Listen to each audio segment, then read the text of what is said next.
आज का जो हमारा मनन है वो न्यायों की किताब उसके 2 अध्याय और उसकी 6 से और 12 आयत से लिया गया है। इसे मैं आपके लिए पढ़ दूंगा। यहाँ इस प्रकार लिखा गया है, जब यहोशू ने लोगों को विदा किया था तब इस्राएली देश को अपने अधिकार में करने के लिए अपने अपने निज भाग पर गए और यहोशू के जीवन भर और उन वृद्ध लोगों के जीवन भर जो यहोशू के मरने के बाद जीवित रहे और देख चुके थे कि यहोवा ने इस्राएल के लिए कैसे कैसे बड़े काम किए हैं, इस्राएली लोग यहोवा की सेवा करते रहे। निदान यहोवा का दास नून का पुत्र यहोशू 110 वर्ष का होकर मर गया और उसको तिम्ने थेरेस में जो एप्रैम के पहाड़ी देश में गास नाम पहाड़ी की उत्तर अलंग पर है उसी के भाग में मिट्टी दी गई। और उस पीढ़ी के सब लोग भी अपने अपने पितरों में मिल गए। तब उसके बाद जो दूसरी पीढ़ी हुई उसके लोग ना तो यहोवा को जानते थे और ना उस काम को जो उसने इस्राएल के लिए किया था। इसलिए इस्राएली वह करने लगे जो यहोवा की दृष्टि में बुरा है और बाल नाम देवताओं की उपासना करने लगे। वे अपने पूर्वजों के परमेश्वर यहोवा को जो ने मिस्र देश से निकाल लाया था त्याग कर पराये देवताओं की उपासना करने लगे और उन्हें दंडवत किया और यहोवा को रिस दिलाई। यहाँ जो हमने परमेश्वर का वचन पढ़ा है उनमें से खासकर जो 10वीं आयत है कि जब यहोशू और उसके साथ के लोग इस दुनिया से चले गए तब जो दूसरी पीढ़ी सामने आई उस पीढ़ी के बारे में लिखा गया कि वो यहोवा को नहीं जानती थी। और ये एक बहुत बड़ा सवाल है। इसलिए आज का जो हमारा मेडिटेशन है उसको मैंने टाइटल दिया है कि जो हमारी अगली पीढ़ी है, हमारे बच्चे हैं, उनको हम कैसे बड़ा करें। हमारी जो दुनिया है आज उसमें हम जानते हैं कि बहुत इन्फेक्शन चल रहा है और ये इन्फेक्शन इतना ख़तरनाक है कि ऑलमोस्ट 6-7 महीने से सारी दुनिया इससे बंद पड़ी है और अगर कोई काम कर भी रहे हैं तो बहुत चैलेंजिंग सिचुएशंस में काम कर रहे हैं और सारी दुनिया लगी पड़ी है कि इसका कोई ना कोई इलाज कहीं ना कहीं से ढूंढ लिया जाए। लेकिन हमारी जो दुनिया है उसकी सिर्फ ये अकेली प्रॉब्लम नहीं है। हमारी दुनिया में जो हमारी नैतिकता है, हमारा जो वैल्यू सिस्टम है, वो हर आती हुई पीढ़ी के साथ गिरता जा रहा है। हमारा जो एनवायरनमेंट है हमारे चारों तरफ वो हर आती हुई पीढ़ी के साथ खराब होता जा रहा है। अगर हम दिल्ली के पॉल्यूशन की बात कर लें तो इतना खतरनाक है कि हवा में सांस लेना तक मुश्किल हो रखा है। रिश्तों की अगर हम बात करें तो हर परिवार जिसको हम नहीं जानते उसको छोड़ के जिनको जानते हैं सब में हम जानते हैं कि कहीं ना कहीं कोई ना कोई बहुत बड़ी प्रॉब्लम है। हम professional, educational, ethical, moral, environmental किसी भी नज़रिए से देख लें हम बिगड़ते ही जा रहे हैं। क्यों? हम इस दुनिया में जिसमें रहते हैं वो दुनिया पाप की वजह से पूरी तरह प्रदूषित हो चुकी है। इतनी प्रदूषित हो चुकी है ये दुनिया पाप की वजह से कि कोई भी नहीं है जो इस पाप की पहुंच से बचा हो। कोरोना के इन्फेक्शन से बहुत लोग बचे हुए हैं अभी भी, लेकिन पाप के इन्फेक्शन से कोई बचा हुआ नहीं है। उसी के फलस्वरूप हमारी जो आने वाली पीढ़ियां हैं, हमारे जो बच्चे, हमारा जो अपना जीवन है, हमारा जो समाज है, उस सब में ये फैल रहा है जिसकी वजह से कारण बनते जा रहे हैं। प्रभु यीशु मसीह इस दुनिया में इसी प्रदूषण को, इसी पाप को, इस पाप की जो जड़ है उसको दूर करने के लिए आया था ताकि वो हमको इस इन्फेक्शन से जो कोविड से कहीं ज़्यादा खतरनाक है, कहीं ज़्यादा इन्फेक्शियस है, हमें आज़ाद कर सके।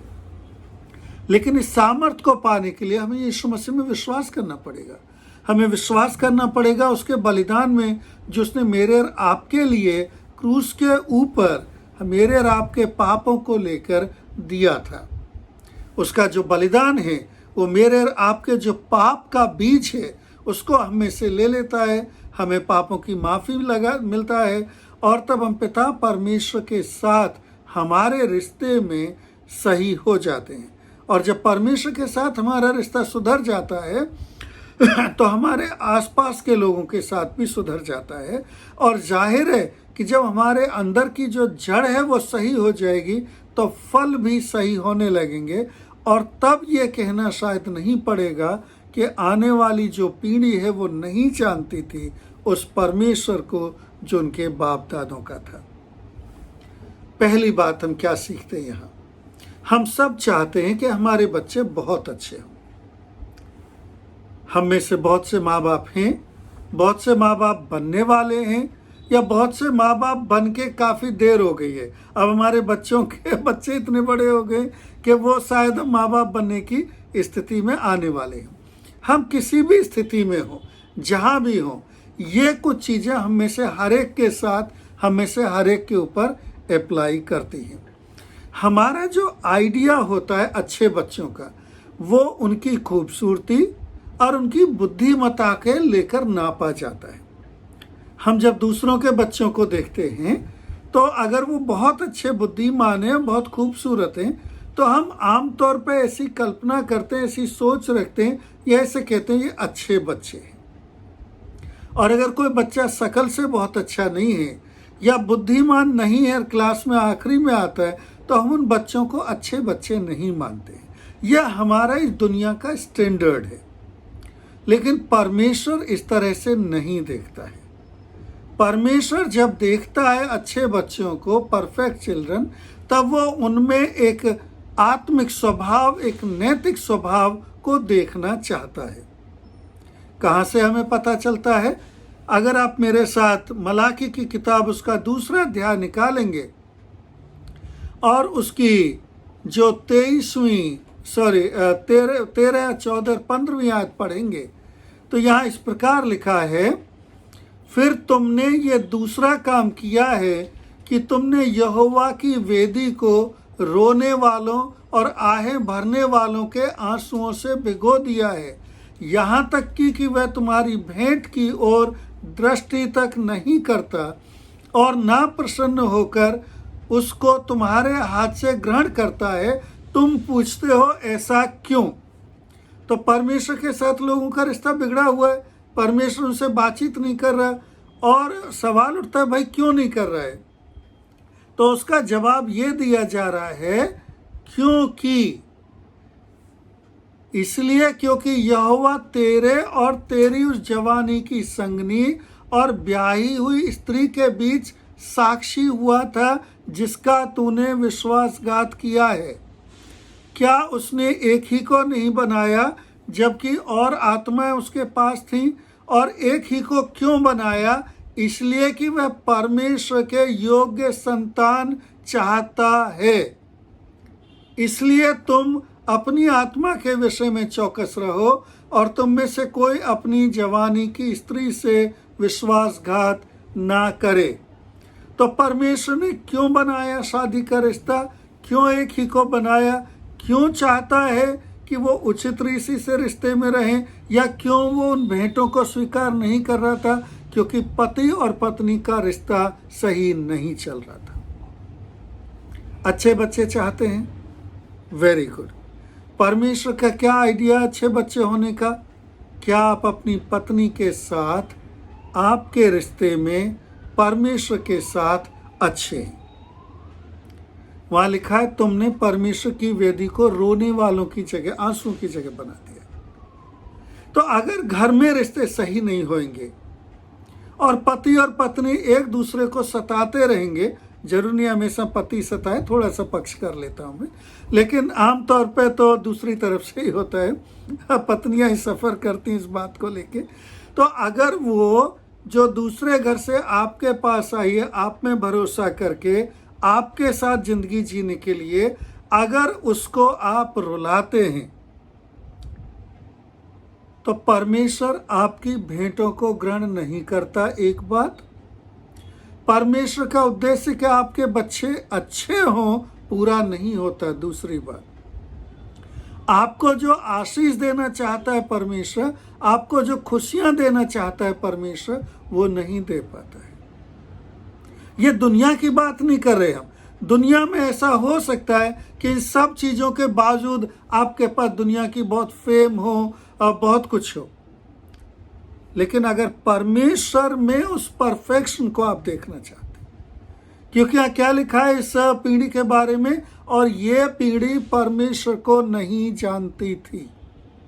हम लोग देखेंगे अगले पॉइंट में कि जी क्या कारण था कि नहीं जानती थी, लेकिन हम पति पत्नी का रिश्ता जो इस बात की जड़ है कि अगली पीढ़ी क्या होगी, कैसे होगी, आपके बच्चे परमेश्वर में कितने अच्छे होंगे, यह इस बात के ऊपर निर्भर करता है कि आप अपनी पत्नी के साथ कितने अच्छे हैं, और ताकि आपकी दुआएं प्रार्थनाएं परमेश्वर के समक्ष परमेश्वर की मौजूदगी में सुनी जाएं और सुनी जा रही हैं या नहीं सुनी जा रही हैं। क्या परमेश्वर आपको ग्रहण कर रहा है या नहीं कर रहा है। तब दूसरी बात में जब हम पढ़ते हैं तो हम फेल क्यों हो जाते हैं। फिर एक बात तो हमने देखी पति पत्नी के रिश्ते की, और क्या बातें हैं कि हम फेल हो जाते हैं परमेश्वर के नजरिए से अगली पीढ़ी को उसमें लाने में, या अगली पीढ़ी को उस अच्छाई में देखने में जो अच्छाई परमेश्वर चाहता है।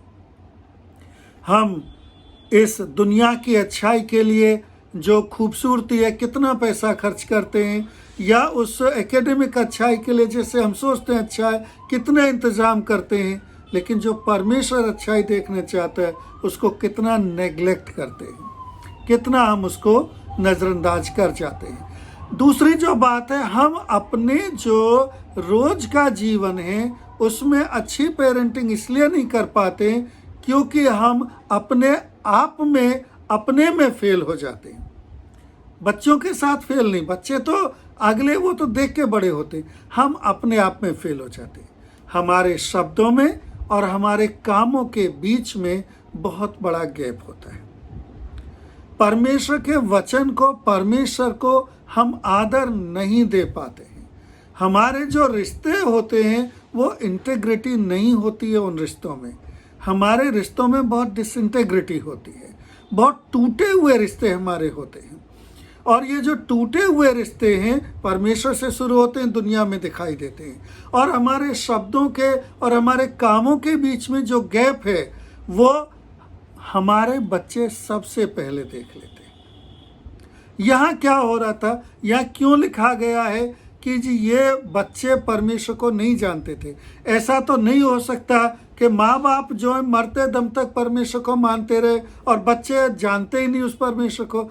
तो ये इंटेलेक्चुअल तो है नहीं है, ये रिचुअल भी नहीं है। ऐसा नहीं था कि वो रिचुअल नहीं कर रहे थे जानने को, ये कहीं अंदर की बात थी कि वो जानने के बावजूद भी नहीं जान रहे थे या नहीं मान रहे थे। कारण क्या था, हम लोग न्यायों की किताब दूसरे अध्याय में पहले अध्याय और उसकी 30वीं आयत देखेंगे। पहला अध्याय न्यायों की किताब और उसके 30वीं आयत में लिखा है, जबूलून ने कित्रोन और नहलोन के निवासियों को ना निकाला, इसलिए कनानी उनके बीच में बसे रहे और उनके वश में हो गए। ठीक है जी। और अगर अंग्रेजी में यहाँ आप पढ़ेंगे तो एक बात जो यहाँ बीच में नहीं लिखी गई वो 28वीं आयत में आप देख पाएंगे, परंतु जब इस्राएली सामर्थी हुए तब उन्होंने कनानियों से बेगार ली, परंतु उन्हें पूरी रीति से ना निकाला। तब आप दूसरे अध्याय की शुरू पहली 5 आयतों को देखेंगे तो इसके ऊपर परमेश्वर की प्रतिक्रिया देखेंगे।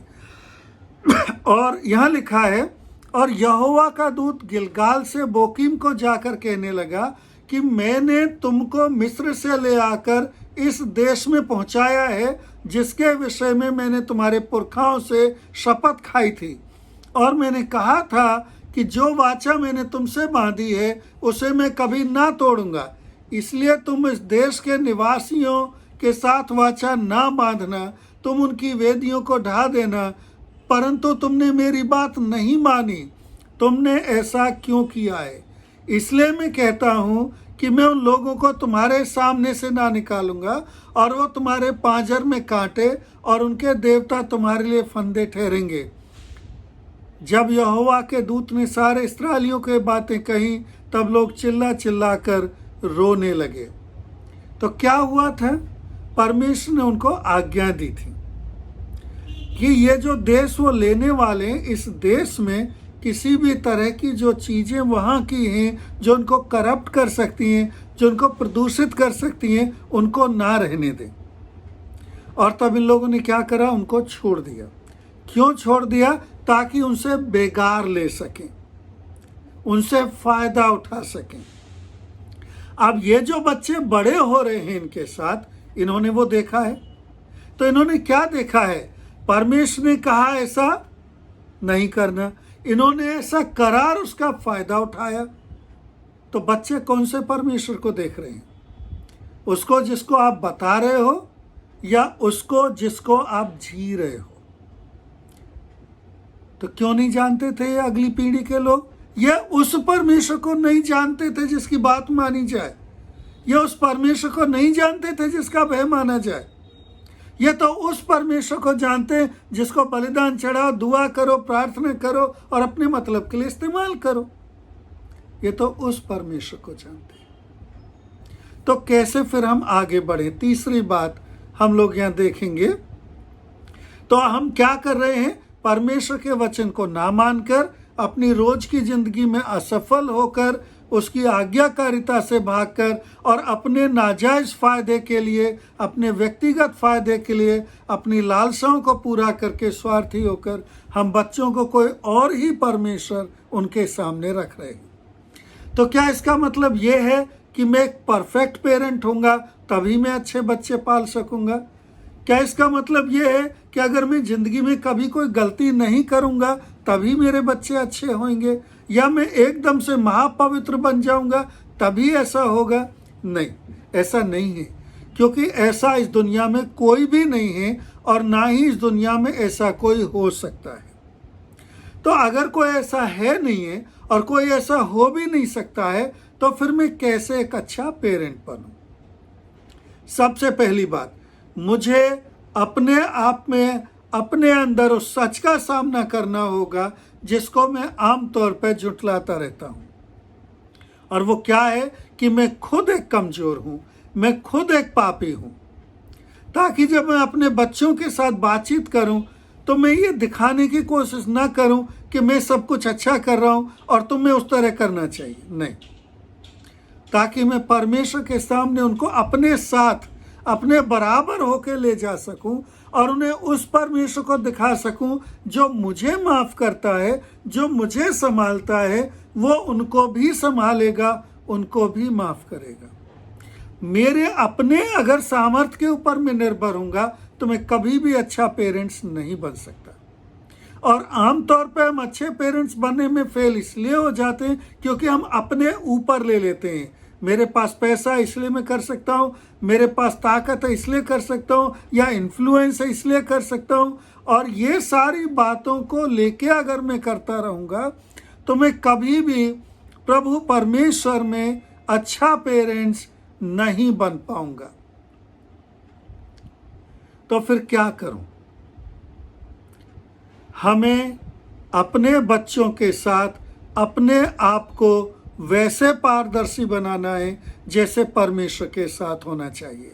हम कमज़ोर हैं और हमारे बच्चों को हमें उस कमज़ोरी में हम परमेश्वर का हाथ पकड़ें और हमारे बच्चों के हाथ को उसी के हाथ में देकर उसके साथ चलें।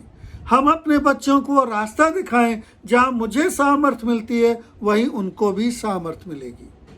हमें अपने बच्चों के सामने परमेश्वर के भय में और परमेश्वर के वचन में अपनी सारी कमजोरी और अपने सारे फेलियर्स के साथ जीना सीखना होगा।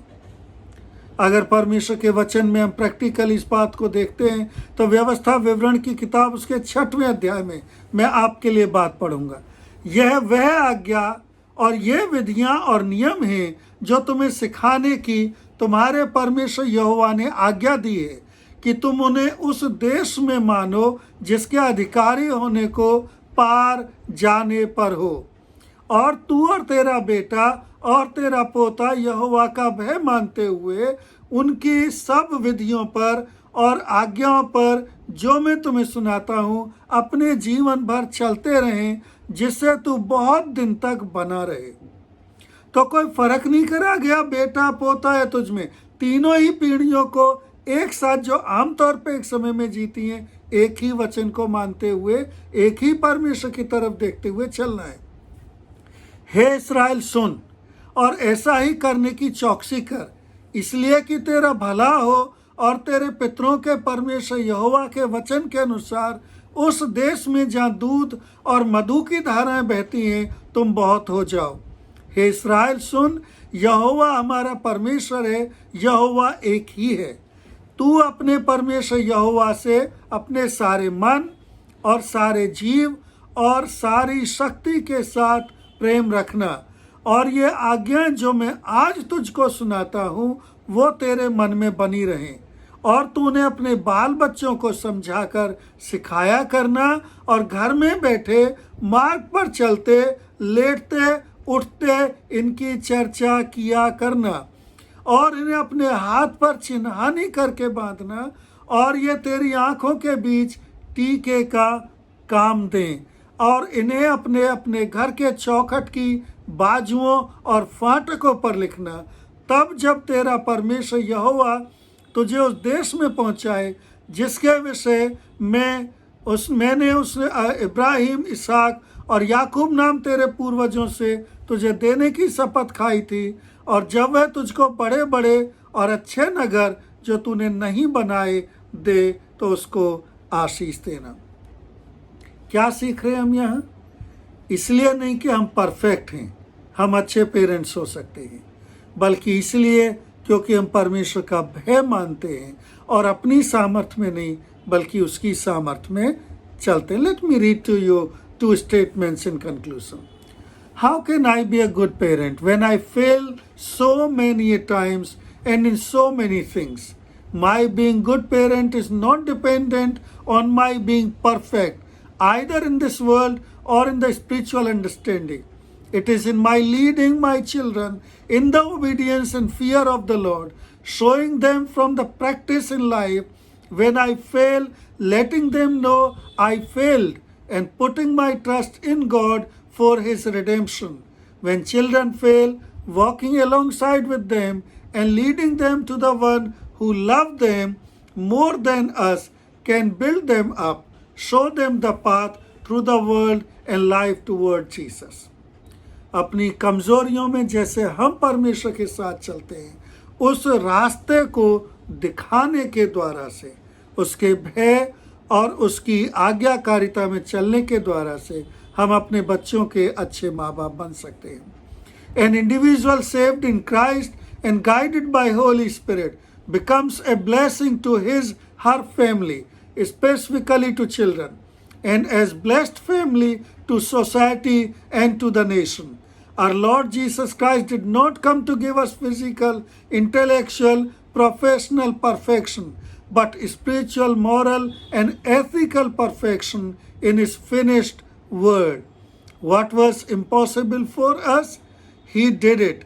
Now, with all weaknesses, we can raise a perfect generation in Christ with the guiding and help of the Holy Spirit. क्या है हमारी आखिरी बात? हमारे अपने ऊपर निर्भर होना या हमारा पूर्ण शुद्ध होना इस बात की गारंटी नहीं है, बल्कि प्रभु यीशु मसीह में निर्भर होना, जो हमें ये दुनियादारी का परफेक्शन नहीं बल्कि आत्मिक परफेक्शन देने के लिए आया, उसमें चलना, पवित्र आत्मा की सामर्थ्य पाना और उसके अनुसार चलने में है। परमेश्वर में आइए आज मैं और आप 3 बातों को हम याद रखें। सबसे पहले आपका और आपकी पत्नी का रिश्ता, उसके बाद आपका और आपके काम का रिश्ता परमेश्वर के वचन, और तीसरा तब फिर आपका और आपके बच्चों का रिश्ता आएगा। और जब ये तीनों परमेश्वर के वचन और परमेश्वर के भय में आ जाएंगे तो फिर इस बात से नहीं चलेगा कि आप और मैं कितने अच्छे हैं, बल्कि इस बात से कि आपका और मेरा प्रभु कितना अच्छा है।